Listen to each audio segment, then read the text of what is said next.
মন্ত্রী home minister হিসাবে last বার বলে গেলাম, একটা পুলিশের গায়ে যদি হাত পড়ে এই সরকার তার আইন প্রয়োগ করে যতদূর যেতে হয় হবে। শুধু অ্যারেস্ট নয়, কনভিকশন করানো পর্যন্ত ক্লোজ মনিটরিং করার দায়িত্ব আমাদের থাকবে।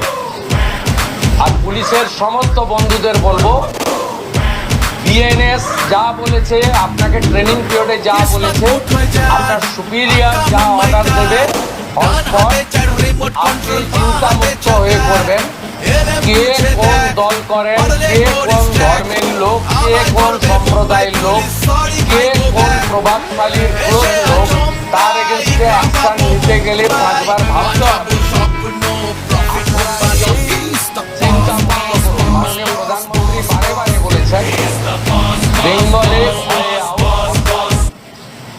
এন্টার পুলিশ ডিপার্টমেন্ট, বিশেষ করে আমাদের কলকাতা পুলিশের যে তাদের যে পারফরমেন্স, তাদের যে উচ্চতা, এই উচ্চতাকে ফিরিয়ে আনার জন্য, দক্ষতাকে কাজে লাগানোর জন্য গভর্নমেন্ট তার সাথে আছে। এটাই আমার বক্তব্য। আমি খুব হ্যাপি এখানকার ইনভেস্টিগেটিং অফিসার এবং সুপিরিয়র পুলিশ অফিসাররা ইতিমধ্যে 40 জনকে গ্রেপ্তার করেছেন এবং নগরপাল নিজে এটাকে, আমাদের সিপি নিজে এটাকে মনিটরিং করছেন। লফুল অ্যাকশন আন্ডার বিএনএস যেটা করার দরকার, এটা আইনগতভাবে তারা করবে। সেটা as a chief minister, home minister আমি বলবো না। আইনে যা লেখা আছে সেই অনুযায়ী ব্যবস্থা হবে।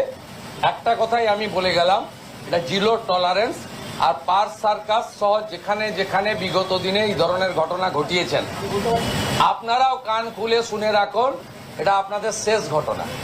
এরপরে আর কোনো এই ধরনের অ্যাকশন আমরা করতে দেব না। যদি করেন, আমার থেকে খারাপ কোনো পুলিশ মন্ত্রী হবে।